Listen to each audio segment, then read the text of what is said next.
एक बार की बात है। किसी गांव में एक लड़का अपनी माँ के साथ रहता था। उनके घर का जैसे तैसे गुजारा चलता था। लड़के का नाम था रघु।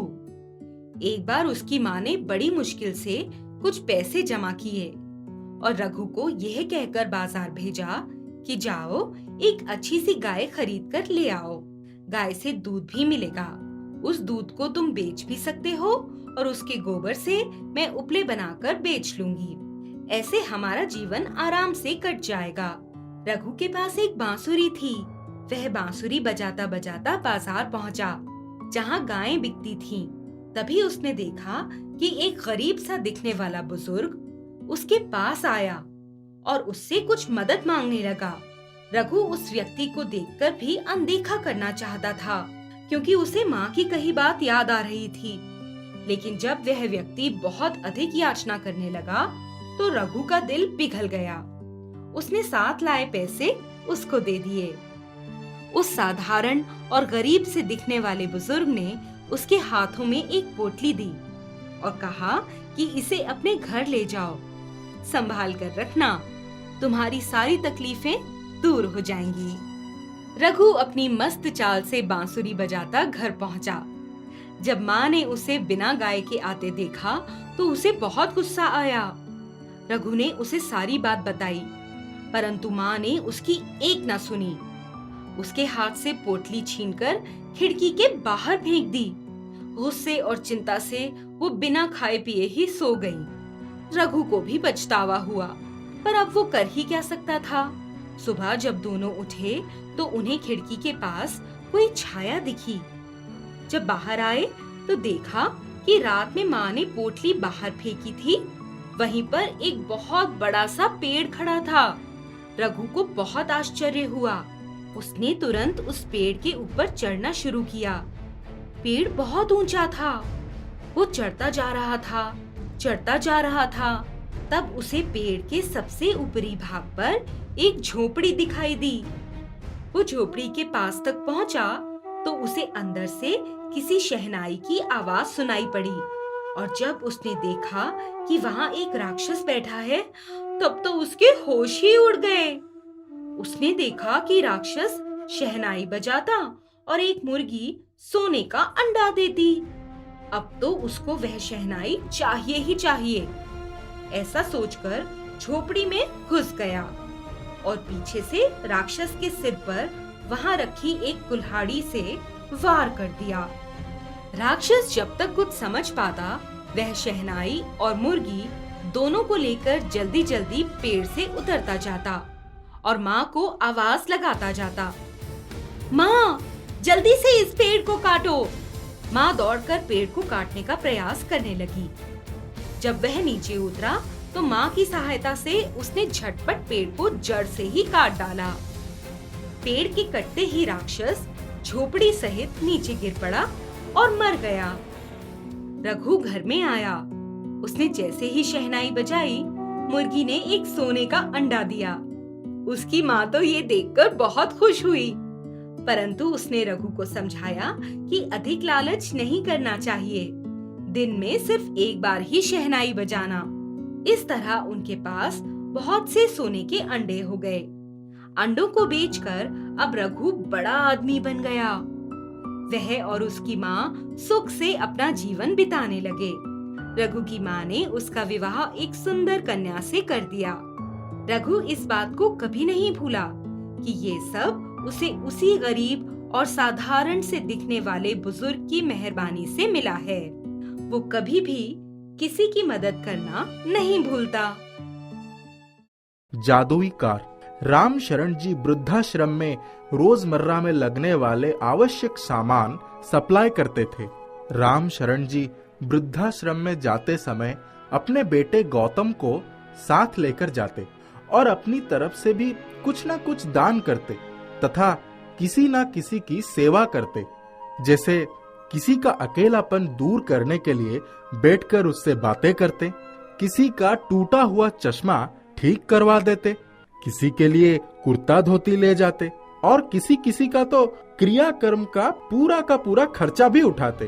पर कुछ समय से सप्लाई के काम में घाटा आ जाने से बहुत मुश्किल हो रही थी, लेकिन उनका वृद्धाश्रम जाना फिर भी नहीं छूटा। उनके पास एक गाड़ी थी जो गैरेज में पड़ी थी। बहुत लंबा चौड़ा बिल होने के वजह से रामशरण जी ने उसको गैरेज में ही छोड़ दिया था। सोचते जब पैसा आएगा तभी ले आऊंगा। वैसे भी गौतम दिन रात गाड़ी में ही घूमेगा, कम से कम बाइक से जाएगा तो पेट्रोल का पैसा तो बचेगा। गौतम सुबह से ही सप्लाई के सिलसिले में घर से अपने काम के लिए बाहर निकला था। इतनी देर तक बाहर धूप में घूमते रहने के कारण उसके सिर में दर्द हो गया था। घर आते ही उसने पापा से कहा, पापा अब चाहे कुछ भी हो हमें गाड़ी ले ही आनी चाहिए। काम के चक्कर में सारे दिन की तेज धूप में मुझसे बाइक नहीं चलाई जाएगी। रामशरण जी ने कहा, बेटा कुछ ही दिन की बात है, थोड़ा सब्र कर लो, एक पेमेंट आनी है, उसके बाद गाड़ी ले आएंगे, अभी जैसे तैसे काम चला लो। गौतम भुन भुनाते हुए अंदर चला गया। दूसरे दिन सुबह सुबह जब वो तैयार होकर काम के लिए निकला तो उसने देखा कि धूप बहुत तेज थी। वो हताश होकर बाइक पर बैठ गया और बाइक को गैरेज की तरफ घुमाई। वो गैरेज में गया और मालिक से बोला, मेरी कार बन गई है क्या? तो उसके मालिक ने कहा, मैंने तो कब की खबर भेज दी थी, आप आ जा रहे हो। गौतम ने चाबी ले ली और पिछले दिन जितना पैसा मिला था उसी से बिल चुकाकर गाड़ी ले आया। उसने सोचा गैरेज से निकलकर पहले मैं घर ही चला जाता हूँ, लेकिन जैसे ही वो अपनी कार लेकर 3-4 किलोमीटर ही चला होगा तभी गाड़ी एक झटके से रुक गई। उसने 2-3 बार कोशिश की पर गाड़ी स्टार्ट ही नहीं हुआ। वो ड्राइविंग सीट पर आकर झल्लाया हुआ बैठ गया। तभी स्टीयरिंग व्हील से भारी भरकम आवाज आई, गौतम तुम परेशान मत हो, तुम्हारी गाड़ी में बगल वाली सीट पर एक दूसरी चाबी है, उसको लगाओ। पहले तो वो चौंक कर इधर उधर देखने लगा, फिर उसने देखा कि वाकई उसके बगल वाली सीट पर एक चाबी रखी है। उसने जैसे ही चाबी लगाई गाड़ी स्टार्ट हो गई और फर्राटे भरती हुई सड़क पर भागने लगी। उसके सामने जैसे ही भीड़ या ट्रैफिक आती वो उड़न खटोले की तरह उड़ने लगती और जैसे ही खाली सड़क दिखती वो सड़क पर धीरे धीरे उतरकर चलने लगती। गौतम को बहुत मजा आया। उसने सोचा ये तो कमाल हो गया। अपने घर के सामने पहुंचकर उसने चाबी निकाल ली और उंगलियों में चाबी घुमाता हुआ घर पहुंच गया। उसने रामशरण जी को बताया कि उसकी गाड़ी के साथ क्या क्या हुआ। रामशरण जी गौतम की बात पर हैरान हो गए और बोले, क्या बकते हो, भला गाड़ी भी कभी बोलती है और गाड़ी कभी उड़ती है? आज तक ना देखा ना सुना। पापा चलिए आप खुद चलाइए गाड़ी, पर पहले अपनी चाबी से स्टार्ट करिएगा।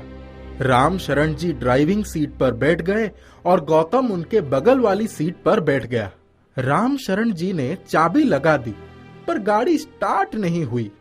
2-3 बार कोशिश करने पर भी नतीजा जैसे का तैसा ही रहा।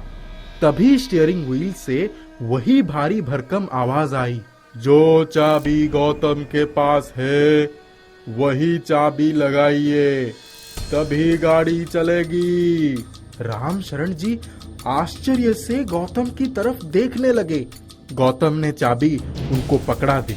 जैसे ही उन्होंने गाड़ी में चाबी लगाई गाड़ी स्टार्ट हो गई और स्टीयरिंग व्हील से आवाज आई, कहाँ जाना चाहते हैं रामशरण जी, खाली मन में सोचिए। रामशरण जी मुस्कुराए और सोचने लगे, चलो आज अपनी बहन के घर चलते हैं, कब से बुला रही है। काम की व्यस्तता के कारण 3-4 महीने से जा ही नहीं सका। गाड़ी एक झटके से स्टार्ट हो गई और फर्राटे भरते हुए सड़क पर भागने लगी। तब जाकर रामशरण जी और गौतम की अटकी हुई सांस सामान्य हुई। रामशरण जी ने गौतम की तरफ देखा और बोला, ये तो चमत्कार है, लेकिन इस बारे में हम किसी को नहीं बताएंगे। गौतम ने कहा, हाँ हाँ, नहीं तो हमारी गाड़ी को देखकर लोगों को लगेगा कि कहीं हम कोई जादू तो नहीं जानते। राम शरण जी ने कहा, बेटा कुछ ऐसा ही मैं भी सोच रहा था। जब तुम घर पहुंचे थे तो ये तो मुझे छत के ऊपर उड़ती हुई नहीं दिखी। गौतम ने बोला, पापा इसका मतलब तो यही है कि ये जादुई कार अदृश्य भी हो जाती है। राम शरण जी मुस्कुराते हुए बोले, हाँ, हमारे हाथ तो लॉटरी लगी है। चलो पहले बुआ के घर चले। वहां जाकर उन दोनों ने खाना खाया और वापस लौटने लगे। थोड़ी देर बाद ही कार उनके घर के सामने खड़ी थी। गाड़ी बंद होते ही आवाज आई, गौतम तुम ये मत सोचना कि इस गाड़ी से तुम किसी को धोखा देकर पैसे कमा लोगे। ये सिर्फ तुम्हारी सहायता के लिए है। तुम लोग अच्छे इंसान हो, हमेशा से ईमानदारी से अपना व्यापार चलाते रहे हो, इसलिए ये कार तुम्हारी सारी इच्छाएं पूरी करेगी। वो भी सिर्फ जब तुम किसी काम के लिए इसका इस्तेमाल करोगे। राम शरण जी ने कहा, हमने कभी बेईमानी नहीं की, इसलिए व्यापार में घाटा हो रहा है। मैं आपसे वादा करता हूँ, जैसे ही हमारे हालत सुधर जाएंगे मैं दूसरी कार खरीद लूंगा। ठीक है, आप इस गाड़ी को कभी भी मत बेचिएगा, वृद्धाश्रम वालों को ही दान कर दीजिएगा। गौतम सोचने लगा कि आखिर इस गाड़ी को कैसे पता चला कि हम वृद्धाश्रम जाते हैं। कहीं इसमें कोई वृद्ध व्यक्ति का आत्मा तो नहीं है।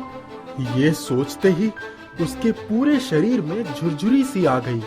उसी पल उसको फिर आवाज सुनाई पड़ी, हाँ गौतम, तुम ठीक समझे। मैं वृद्धाश्रम में बिल्कुल अकेला था। मैं सीढ़ियों से फिसलकर गिर पड़ा था। तुम दोनों ने मुझे बहुत सहारा दिया था। यहाँ तक कि मेरे क्रियाक्रम का पूरा खर्चा तुम लोगों ने ही किया था। मैं कुछ नहीं कर सकता था। अब तुम लोग मुसीबत में हो, इसीलिए मैं इसी बहाने थोड़ा सा कर्ज उतार सकता हूँ। गौतम और राम शरण जी स्तब्ध हो गए। उन्होंने गाड़ी वही घर के सामने खड़ी कर दी और घर आ गए। राम शरण जी ने कहा, बेटा हमारे अच्छे कर्मों के वजह से हमें ये जादुई कार मिली है।